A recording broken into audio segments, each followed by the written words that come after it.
wherever you are listening or watching Radio Afinju. The time is 5 p.m.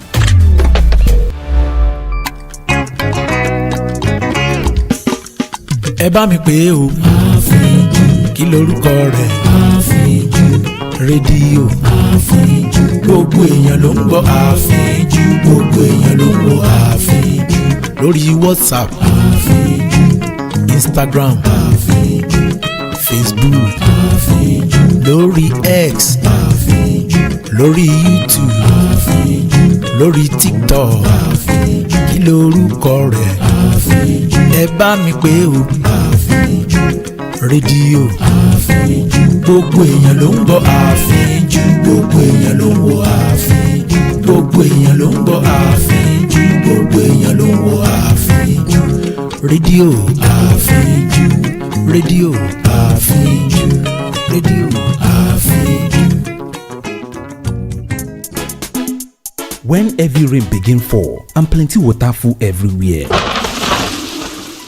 dey alert my people, shine your eyes as e dey happen for other places e fit reach your side. Má ṣe da ìdọ̀tí sójú àgbàrá, gbé ilẹ̀ rẹ fún àwọn ọkọ̀ akólẹ̀. No go put yourself for danger dey waka for flooded roads. Gbọ́ o, ǹjẹ́ tó bá rí ẹnikẹ́ni tó hùwà tó lòdì sí òfin àmójútó ìdọ̀tí àti ẹ̀gbin, ẹ fi tó àwọn aláṣẹ létí. Report to the nearest authorities. Má ṣe da ìdọ̀tí sójú àgbàrá. Ìlera lọ́rọ̀. This awareness is brought to you by Radio Afinju. Ṣètò ká sọ̀rọ̀. Bọ́bọ̀ ló sọ wípé ẹ káàbọ̀ sà ẹ káàbọ̀ mà. Onílé ìyá Mọ̀kágò, ọmọdé ìlú Akágò. Ká fakò mọ́ òkun yọ. Bẹ́ẹ̀ ni. Rédíò Àfínjú gan-an ni gbogbo ohun tó nílò wà. Life no get duplicate. Na so ẹ̀mí ò láàárọ̀ o. Bẹ́ẹ̀ ni. Tẹ́ jẹ́jẹ́ o. Bẹ́ẹ̀ ni o. Make you take am easy. Na so o. Radio Afinju says if you drink, don't drive. If you drive, don't drink. Tẹ́ jẹ́jẹ́ o. Make you take am easy. Na so o. This awareness is brought to you by Radio Afinju.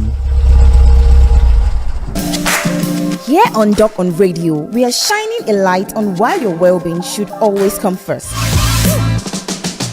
From everyday health tips to deep medical insight, from nutrition to fitness, from top doctors to latest medical research, we've got it all. Bringing you expert advice, answering your burning questions, and helping you live a healthier and happier life. How cool is that? Join Pearl Durotoye every Monday, 5 p.m. to 6 p.m. only on Radio Afinju for Doc on Radio. Watch us live and follow Radio Afinju on Facebook and YouTube so you don't miss out.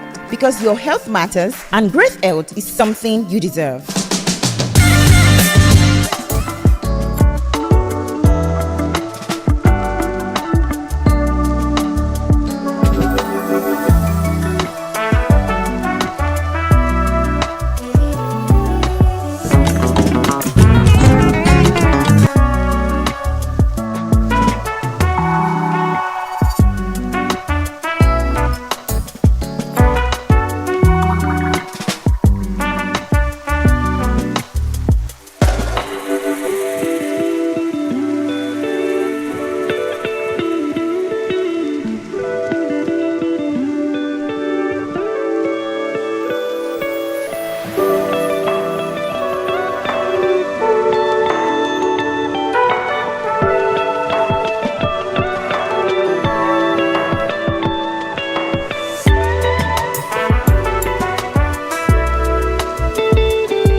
Good evening to you, wherever you are, wherever you're listening to my voice right now. The time is about 5 minutes past the hour of 5, and if you've been keeping up, you know it is time for another episode of Doc on Radio here on Radio Afinju, the radio station with an impeccable dimension to broadcasting. Doc on Radio is your radio health and wellness show where we'll bring you wellness tips and practical solutions to everyday health challenges.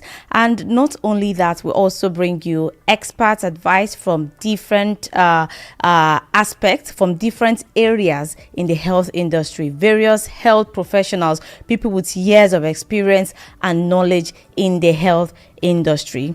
And on this show as well, what we do is we prioritize your well-being. Yes, we prioritize your well-being because our goal is to help you live a healthy and normal life. So I welcome you to this evening's episode. I hope you've been having a great day so far. Mondays are usually very, very busy. And some people might even still be at work by now, or you're on your way home. Whatever the situation is, I hope it is turning out so far, turning out well for you, and everything you hope to achieve today, you're doing that. So my name is Pearl Durotoye, and this evening we are discussing a very common and a popular health issue. Now, how common it is, I don't know, because it is not for me to say. I'll leave that to the professional. But this evening we are discussing something very, very important. But before we go into the details of everything, if you're not already following Radio Afinju on social media, we're on all social media platforms. We're on Facebook, we're on YouTube, we're on X, everywhere at Radio Afinju. You can also check our website at www.afinjufm.com to listen to our audio streams. If you want to see our beautiful faces, just go to our Facebook page, our YouTube page, Radio Afinju. You'll find us there. We're also on Zeno Radio. Search for Radio Afinju. You find us there. Follow us, share, comment, ask questions, because that is what we are here for. So what are we discussing this evening? This evening we'll be talking about fibroids.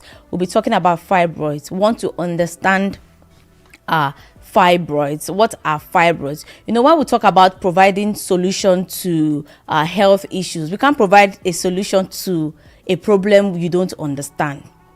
You cannot provide a solution to a problem you don't understand. So you might know that, okay, this thing is a problem, but how is it a problem? What makes it a problem?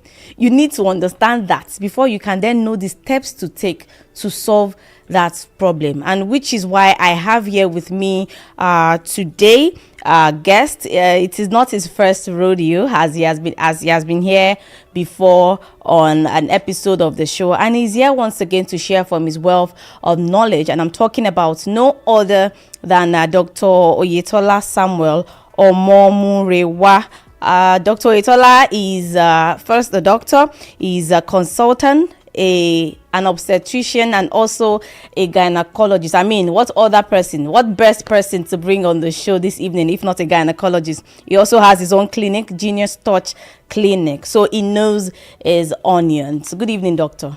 Good evening, listeners. Good to have you here on the show this evening. It's my pleasure. I hope you've been having a fantastic day so far. Yes.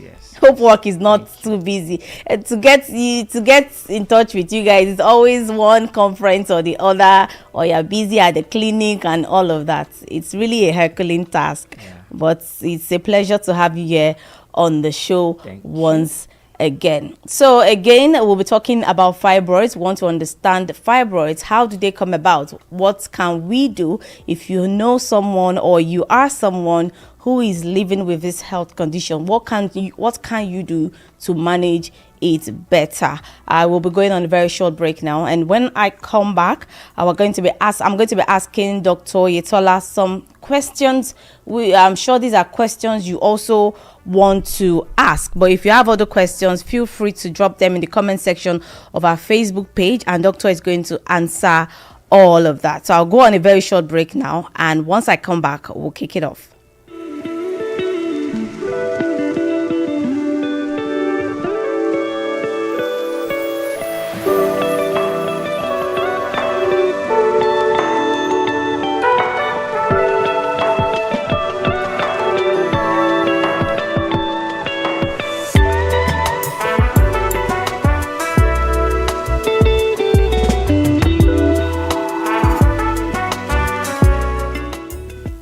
Welcome back to the show. Once again, this is Doc on Radio. Wellness made easy. That's our tagline, because good health should be easy, should not be so difficult. Doctor, I hope you've not forgotten what our tagline is. The last time you were here, you remembered at some point. I remember.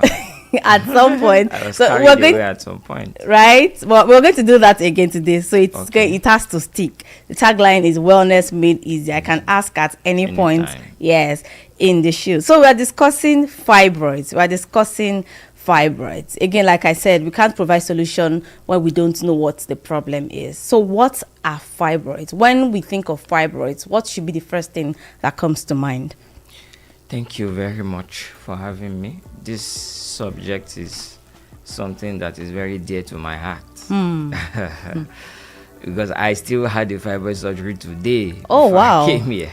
Interesting. So fibroids are non-cancerous growths that grow in the womb of women of reproductive age. Okay.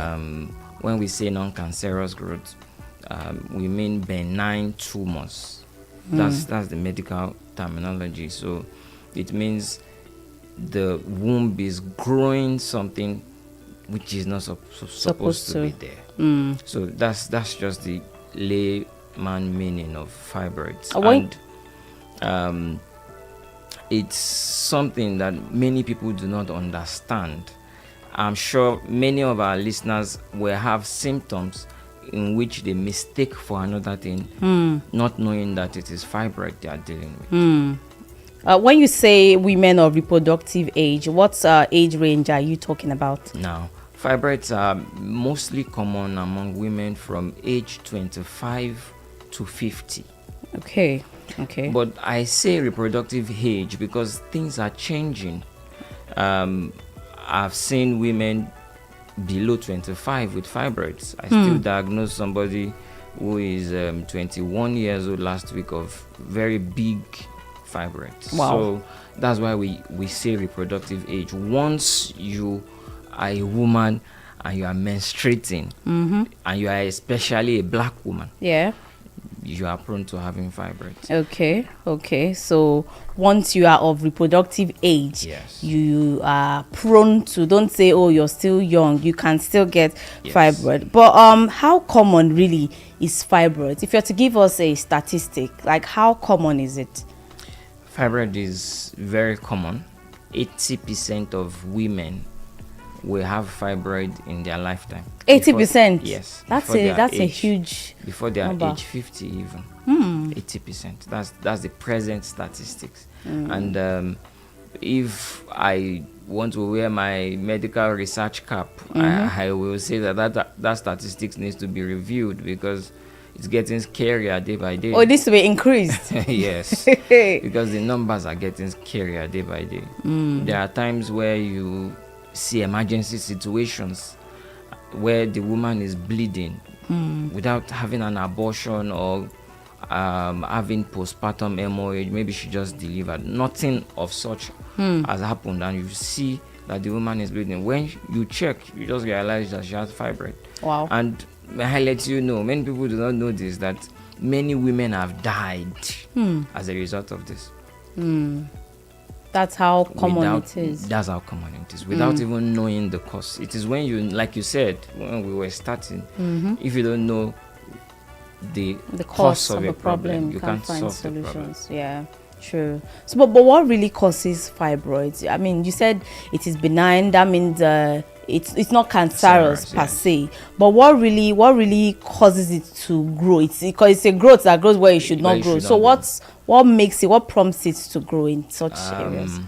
That's a very good question, because medical research has not been able to pinpoint a particular cause for fibroids. Unlike in some medical conditions like malaria, where you can say if you are bitten by a female Anopheles mosquito, you have malaria.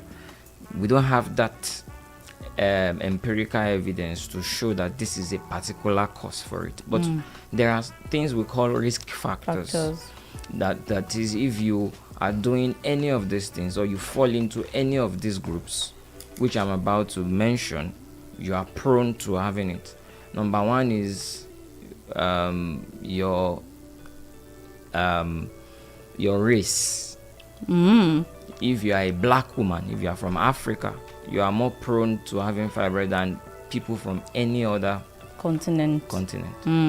That's one. That's why the numbers are very high in this part of the world.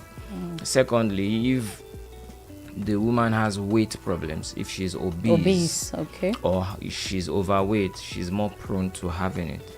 Thirdly, if someone in a family, talking about heredity here, maybe an aunt, the mother, the grandmother has had fibroid, then young women in that particular lineage should beware because they are prone to it.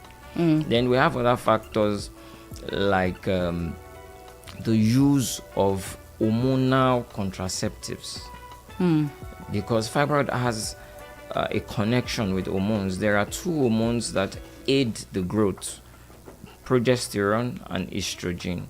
And birth control pills, especially hormonal birth control pills, have those hormones. So people who have used hormonal contraception, especially unguidedly, we are in Nigeria where people just loosely go to it's abused pharmacies a lot, and just buy whatever they feel without having a proper guidance. So those are the few risk factors. Now let me go to more interesting parts. We talk about diet. Women who are consuming diet that is very starchy. Fibroids like sugar a lot. Okay. Like I was talking to a group of women and I mentioned that who among you have not eaten bread this month? None could raise their hand. And I tell you that bread is one of the food that fibroid likes the most. So food like sugary foods and red meat, they are food that can predispose women to fibroids. Now, there is also research that is gathering around the use of hair relaxers. Oh, okay. In America, there are a lot of lawsuits on this at the moment, because research shows that women who use hair relaxers a lot, especially types that contain some particular chemicals like formaldehyde, we find high level of fibroid prevalence among such women. So we generally advise women who have the history or have other risk factors, they should limit the usage of hair relaxers. We talked about diet earlier. I was having a conversation with someone, an engineer on duty, and I read somewhere they said, okay, alcohol is also a risk factor. But he was saying something in the line of, well, it shouldn't be a risk factor unless the person already maybe has or maybe the person has it maybe in like genetic or something. I just wanted to clear that. It's a risk factor whether the person has the genetic or the whether the person is hereditarily prone to fibroids before. Use of alcohol for women is a no. Because nowadays I see people see consumption of alcohol as fun. You see women taking shots in the club, the same group of women that would see a man doing this sachet alcohol and they say he's a logogoro. All this dry gin. But if the aesthetics are there and you are in the club, you see that it is fun. But alcohol use is a no for women. I think alcohol also contains a lot of sugar, isn't it? Apart from fibroids, it's a no for women. It messes with hormones. And hormones has a lot to do with anything that concerns women. Many women that are struggling with other diagnoses like hormonal imbalance and it's actually alcohol and smoking that is predisposing them to it. So now that you say that about 80% of women have fibroid, or the statistics about 80% of women can have fibroid and they will not. That means a lot of people can actually. I could have fibroid right now and not even know. Yes. The funny part is that most people do not get to know that they have fibroids until maybe they are trying to conceive. That's when many women tend to know that they have fibroids, because And on the average, how many women go for pelvic scans in Nigeria pap smears and the rest without having any medical reason for it? And these are routine checks that a woman should do at least yearly. So fibroids can be asymptomatic. Your menstruation can be normal. You might not have any symptoms, yet the growth is there. And within time, especially as you consume things you're not supposed to consume, it grows, and then the symptoms now begin to show.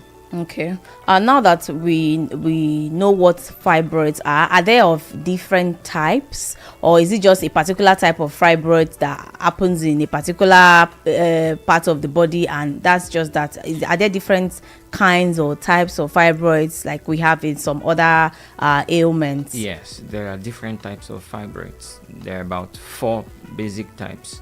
We have the submucosa, which are fibroids that grow on the wall of the womb. The way the womb is structured, it's structured like a room that has walls surrounding it. So submucosa are types of fibroids that grow on that wall. Then we have the subserosa, which grows on the outer part. I said it's like a wall. So there's outside that wall part, okay, and there is the outside. So subserosa is the one that grows on the outside of the uterine wall. We also have the pedunculated fibroid. Don't be worried about the name. It's just a type of fibroid that grows on a stem. It is attached like the stem to a tree to the womb, and then it grows on the outside. And then we have intramural, which grows on the wall itself. So those are the 4 basic types. But the type really matters when you are dealing with fibroids, because the symptom that each type will produce are quite different. Some types might have fertility might cause fertility concerns, while other times might not cause. Some types might make the woman have heavy menstruation, like the subserosa sometimes. But if you have intramural, you might not have any symptom at all. So the type really matters. We talked about, you said something about being asymptomatic, that is not showing any symptoms despite having fibroids. But for people to when your body is hot and you start to feel, maybe you start to have shivers and chills, maybe you are having is it typhoid or malaria or whatever. So are there certain signs or symptoms that may point that people will notice? Maybe like you mentioned, even in the types of fibroids as well, the symptoms are not the same. But are there peculiar ones that can bring it all together, like similar for all kinds of fibroids, where if you notice this thing, you know that something is definitely wrong and it's probably a fibroid issue? Yes, fibroid has general symptoms. Number 1 symptom is heavy menstruation. You realize that on the normal menstrual period you use 3 menstrual pads, but suddenly it increased to 8, 10. Then you should check it within a period of time or per day. So you should check it. It might be fibroid. Secondly is abdominal pain, especially in the lower part of the stomach. It might cause very mild or severe abdominal pain. Then there can also be pain during sexual intercourse. That's also a symptom. And then fertility issues. Like I said, many women do not even know that they have fibroids until they are trying to conceive. So some fibroids can cause fertility concerns, and then some can also cause miscarriages, especially the submucosa, because it might be mounting pressure on the womb, and the womb might be struggling with that, and before you know it, the woman has had 4 miscarriages that are unexplained. So that's another symptom. And then the woman can also have pressure on her bladder. She feels pressed to urinate, and she feels that the urine is not coming out completely. So fibroids can also cause that. And then there can also be menstrual irregularity, like the woman menstruates for 4 days before, suddenly the menstruation only comes for 2 days and stops, and then after some days it starts again. It starts again. This might be fibroid also. Also, passing of heavy clots as well, I think. Heavy clots during menstruation. Yeah, submucosa and subserosa are the two notorious fibroids that causes that. So is it only through pap smears that fibroids are being detected? That's when you go to the hospital, is it only the pap smear test or the, what did you call it? Pelvic scan. Yeah. That's the only way through which it is detected. Fibroid can be detected majorly through ultrasound. That's the lowest level you can use to investigate. Ultrasound might be pelvic ultrasound or transvaginal ultrasound. Any of the two can detect fibroids. Okay. But if you want to investigate further, then you can do a computerized topography, which we call CT scan. Okay. And sometimes the doctor can also request that you do magnetic resonance imaging, MRI. Okay. There is just different levels to it, but okay. the basic is ultrasound, okay. pelvic scan, transvaginal scan. Will show if there are fibroids. Can fibroid be considered a chronic health issue? Can it be considered a chronic health issue? That's one. And also, is it a life-threatening ailment?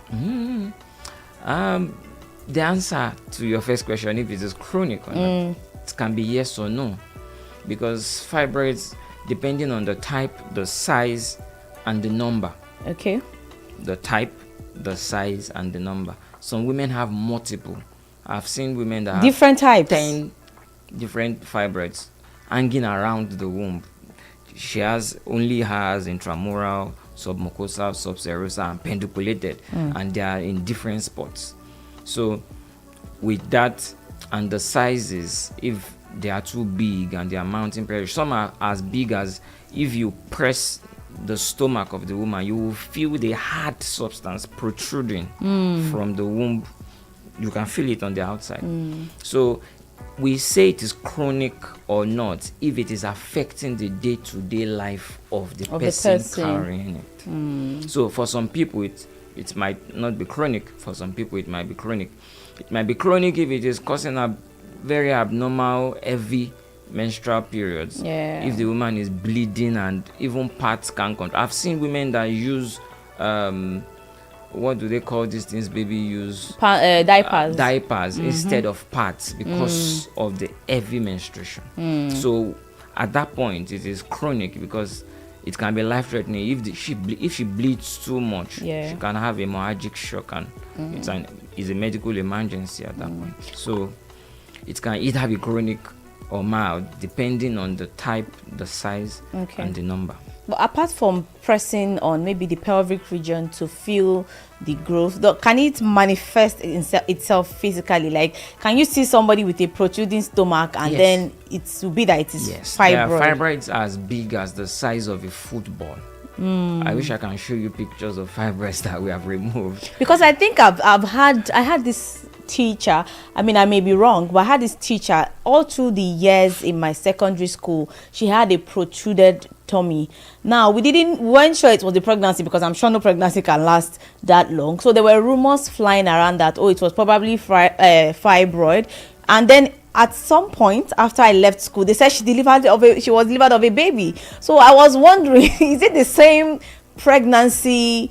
Because then we're caught between, is it pregnancy or is it something else, or is it fibroid? We weren't really sure. I will answer you by saying this. Yoruba has a very interesting name for it. They call it Onyueju.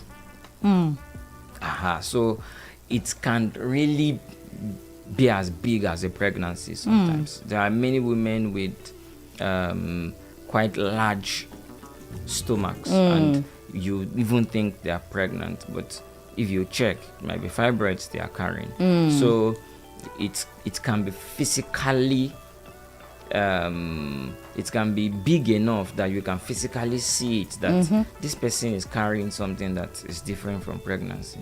So it depends on the size also and the location of the fibroids. You know, some are on the outside part of the womb. So if it's on the outside part of the womb, it protrudes, and you can see it by just physically examining the woman. Okay, thank you so much, Dr. Oyetola. We are still on the topic of fibroids. We've talked about what fibroids are. How do you know you have them? What causes fibroids, and what are those things to look out for, the different types of fibroids? We'll be going on a very short break now, and when we come back, we'll be asking Dr. Oyetola more questions and also going into the myths or facts segment. Doctor, I hope you've not forgotten that segment as well. I'm waiting. All right, so we'll be doing that as well. So if you have questions about fibroids, like I said earlier, if you have any questions relating to today's topic, which is understanding fibroids, what every woman should know, are you or do you know anyone living with that condition? You have 1 or 2 questions you want to ask, you can just go to our Facebook page at Radio Afinju, drop your questions, and I am going to read them out to Doctor. Don't go anywhere. Doc on Radio will be right back.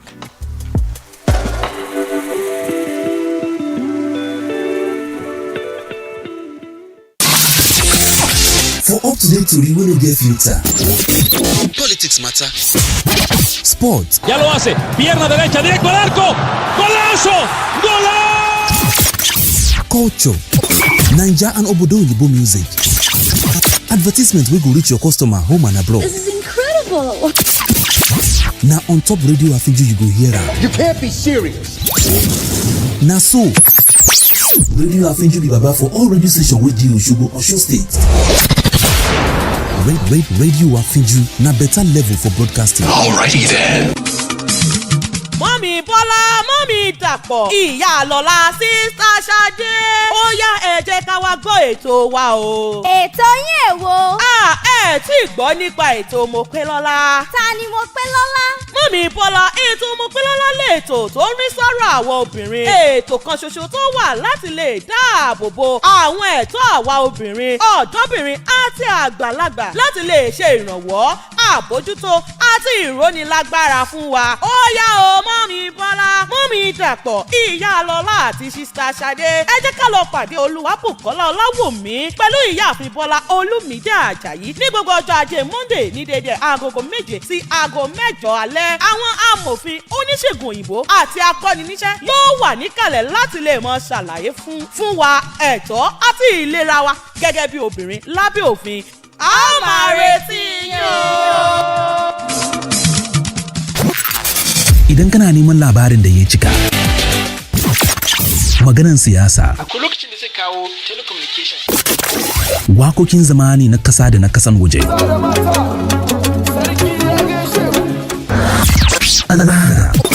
Idan kana so ka tsaye ko ka tsaya, duka zaka samu a maganan siyasa. Kwarai da gaske, Radio Afinju ne shugaban radio a nan Osogbo, Osun State. Radio Afinju in tsarin yana da labari mai inganci da kyau. Radio Afinju, an impeccable dimension to broadcasting.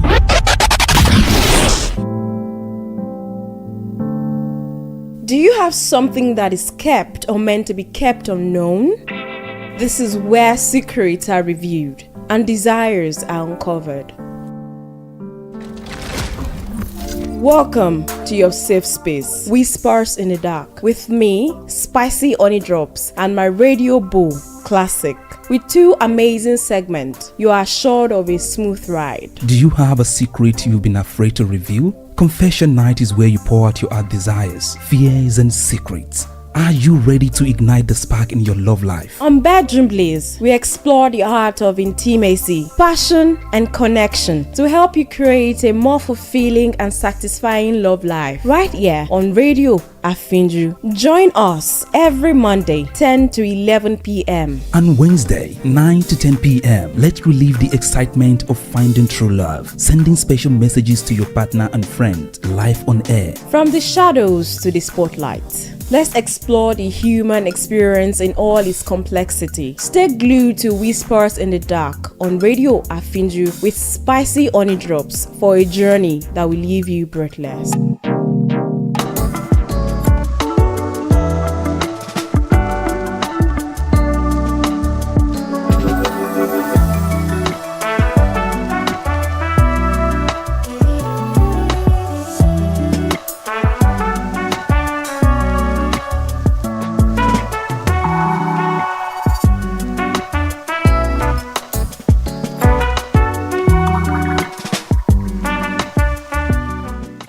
right, welcome back to the show. This is still Doc on Radio Finju, and I am Pearl. Together with Dr. Oyetola, we're talking about fibroids. Doctor has answered a lot of questions, but there are still more. And again, if you're just joining, you're just tuning in, you've not missed so much, because there's still a lot to learn. So if you have questions, feel free to drop them and we'll read it out. So doctor, I want to know, can fibroids be treated without surgery? That's a very dicey question, because we have people, especially online, that take advantage of the desperacy of people to get rid of their fibroids and lie to them about their product, shrinking fibroid, and that most of those things are lies. Now, there are things that can help you if you have fibroids and you don't want it to grow beyond the size that it is presently. So, for example, there is this a natural vitamin that our body has. We call it vitamin D, which you get from the early morning sun and all that. That vitamin D is a vitamin that can help a woman limit the size of her fibroids, or even prevent you from having fibroids, because there's a connection between the vitamin and the growth. So we can give you the supplements if we feel that you are not having enough of the vitamin, and it can. I've tested it. I've seen it helping women to limit the size of their fibroids. But it does not mean that there is a magic product that you just swallow and the fibroid will start to shrink. Many women have gotten into trouble using a lot of herbal products. They will say you will give birth to the fibroid like a baby. You will, a lot of promising products that have not been medically or scientifically proven. Many a times they will say that it's the fibroid that is coming out. Meanwhile, it is the inner wall of the womb that the product is shedding. So you see particles. They will say, you will see particles, you come out immediately, you use it. Meanwhile, it's just a lie. I've seen women who are bleeding excessively due to that, and they end up in the hospital. So it is, most times it is vendors, especially online vendors, just taking advantage of the desperacy of people to treat the condition. Let's talk about the coexisting of fibroids and a baby. Can a baby come to full term alongside the fibroids, and also can it be delivered alongside a baby when a woman is having, maybe she's in the labor room and then she has fibroids? It's two questions now. Number one, can the baby come to full term in a woman that has fibroids? And the second part being that if she's being delivered of the baby, can the surgery of her, it might be a surgery, it might be a vaginal birth, but can the fibroids be delivered also at that point? Okay, thank you for that question, but I will increase the question to 3 and answer the first one myself. I think the first question should be that, can a woman get pregnant with fibroids? Okay. Many people believe that once you have fibroids, you have fertility. You should know it's not automatic. There are a lot of women with fibroids that got pregnant, and yes, to answer your first question, you can carry a baby to term with fibroids, but the pregnancy might not be an easy one because of the pressure from the fibroid. There might be pelvic pain. There might be much more hospital visits than a woman that is carrying pregnancy without fibroids. But if you work very well with a gynecologist guiding you through the pregnancy, you can carry the pregnancy to term. And it still doesn't even mean that you can't have your baby without cesarean section. Many women with fibroids can have vaginal births, even with the fibroids. Now, to your third question about can we take out the baby and the fibroids together, in some cases, yes. There are cases where the doctor does what we call risk assessment. Okay. And they see that the blood loss from the surgery, combining cesarean section and mammectomy, which is the surgical removal of fibroids, together will not cause too much blood loss and risk the life of the patient. Yes, they can do it.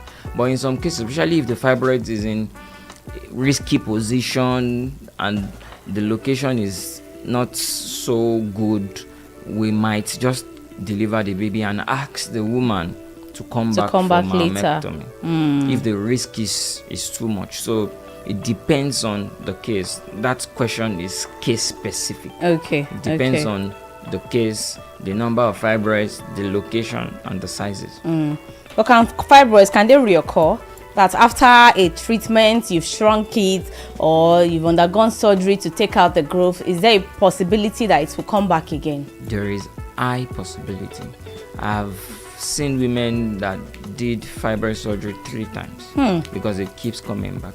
And the reason is because many people think it's a battle that is already won after the surgery.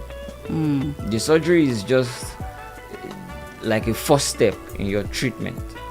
After fibroid surgeries, I always advise the patient to be mindful of their diet, be mindful of everything that can predispose them to having a reoccurrence, because the factors that predisposed you to having it in the first place, if they are still there, then you can still have it. True. So after the fibroid surgeries, you have to still take those measures, watch your diet and all those things. We'll talk about that when you want us to. Okay, all right. Before we go on, quickly, because I don't want to miss this segment, but before I go into the myth or fact segment, Doc on radio, wellness made easy. Fantastic. You didn't forget this time around. Okay, so quickly, because of time, we're going into the myth or fact segments of the show. More questions are still going to come if time permits, and we are going to be, this segment is all about debunking some certain myths about fibroids. I think Dr. May, you mentioned one. I like this segment. Yes, there was one that is in this segment, but you've talked about it, and that is the expelling of fibroids during a period. I don't know if that's possible. Maybe you still talk about that if time permits. But the first one here, first thing wants to debunk if it's a myth or a fact. It says here that semen, that is sperm, can cause fibroids to grow. That's a myth, and it's a myth that I strongly condemn, because I saw a video online where a pastor of a particular has a large congregation and he's speaking. I probably know who that pastor is, and he's speaking boldly about this, saying that it is the accumulation of semen from different men that causes fibroids. I have seen virgins have fibroids, so it is not semen. It has nothing to do with fibroids. Okay, so that's a myth. Semen does not cause fibroids. The next statement is milk reduces risk of uterine fibroids. Milk reduces the risk? Maybe due to the calcium content or something, I don't know. That's also a myth. Okay. Because there is no scientific evidence to that. Okay, there's no scientific evidence. So myth, milk does not reduce the risk of uterine fibroids. Let me mention this. You said something about it earlier, but fibroids can be expelled during a period. During a period, a menstruation. A menstrual period. Yes, you might have particles of it come out, especially if there's something we call calcification or degeneration of fibroids. There are times that the fibroid, the blood supply to it breaks and it starts to break away, so you might see particles of it coming out being expelled. Yes. Okay, so that is true. Fibroids can be expelled during a period. However, you might still need to seek a professional advice. Okay, so the next statement is fibroids can turn into cancer or cancerous growth. No, that's not true. That's a myth. Okay. Most fibroids don't end up becoming cancer. Okay, so that's a myth.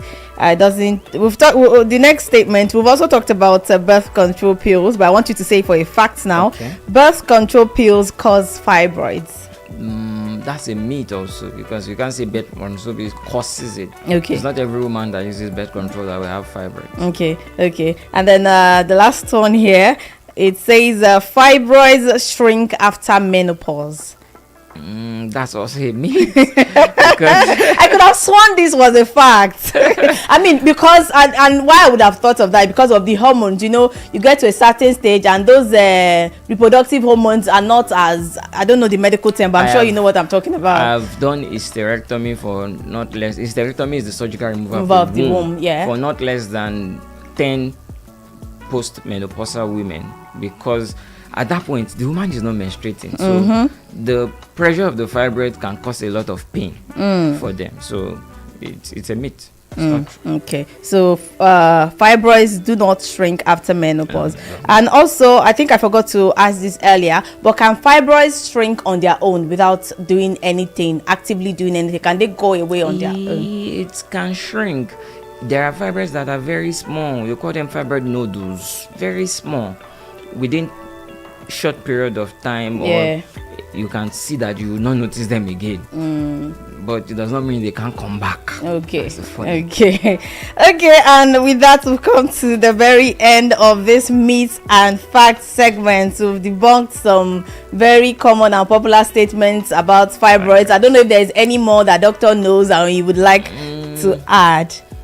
Okay, the common one, I think I've talked about it before, is that you can take herbs and the fibroids will shrink and melt away. That's a myth. There is also myth that fibroid automatically causes fertility problem. I've talked about that. That's also a myth. There is also popular saying that once you have fibroids, you can carry pregnancy to term. That's a myth as well. Okay, thank you so much, sir. So back to the final question. I was going to ask, are there certain lifestyle changes women living with fibroids can develop or inhibit to help them manage the situation better? Are there foods they should eat? Yes. Lifestyle changes plays a very significant role in fibroid management, and this is the basic reason why many people have recurrence after surgery. Diet is very important. Sugar is the lifeline of fibroids. You should change your diet basically, especially if you are hereditally predisposed to having fibroids. If you have it in your family, if you have it in your lineage, maybe an aunt, the mother or grandmother has had it before, you can even prevent yourself from having it by adhering to most of these lifestyle changes. Your diet should be less sugar, more of grains, more of fruits and vegetables. And when we say less sugar, many people think it's talking about consuming Coke and juices that we're talking about. So it's not those ones. Yam, rice, spaghetti, bread, all those things we eat is sugar. For example. But those are the foods we know the most in this Nigeria. But do you know one thing that I was thinking about this last night, that it is cheaper to eat healthy than to eat unhealthy. It is cheaper, but many people don't know. I think sometimes maybe it's how much is orange in the market. Maybe it's the availability compared to the price of shawarma, for example. But doctor, shawarma is a luxury food. It's not every day you eat it now. It's not every day you eat it. It's not. How much?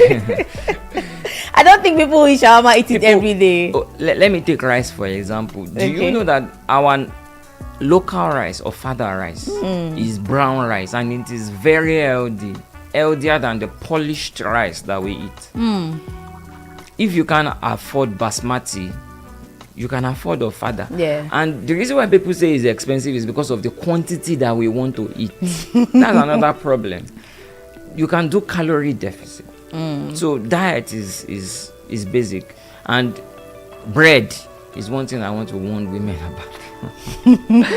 Do not take the normal bread if you are predisposed to cancer. Okay. Bread plays a very significant. So what kind of bread should we eat now? There are wheat bread. Okay. There are bread that has less sugar than the normal bread that we eat. Then I mentioned fruits and vegetables. Then regular exercises also play a role, because it keeps your weight in check, and once your weight is in check, it reduces your risk. Then using the right birth control method can also play a role, not just buying over the counter hormonal birth control to use, and in a short period of time you start getting exposed to fibroids. All right. If we keep talking and talking, the engineer will send me out of the studio. I thank you so much, Dr. Oyetola. It was very insightful. I have learned so much. I thought I knew about fibroids, but this has really opened my eyes. Thank you so much for sparing our time to be on the show today. Thank you so much. I don't know if you have any final words for our listeners. A few seconds. My final word is that you gain more preventing many of these conditions than managing it. So prevention will always be better and cheaper than cure. Always watch what you eat, because what you eat can come back to eat you up. That's deep. What you eat can come back to eat you up. I hope we'll hold that one on the left hand so that I don't eat with it, so you can always remember. And thank you to everyone who has tuned in to listen to this evening's episode on Doc on Radio. I hope that next week again you're going to join me same time, 5 p.m. on the radio Afinju, where we'll treat another interesting health topic. Don't forget to follow Radio Afinju on all social media platforms at Radio Afinju. You can also follow my personal page on social media, the Radio Gem, or Durotoye Pearl on Instagram and Facebook. Until I come your way again next week, remember, like I always say, health is a journey, not your destination. And until next week, stay healthy and keep living your best life. Special thanks to the engineer on duty, Mr. Victor. I see you. Thank you so much for keeping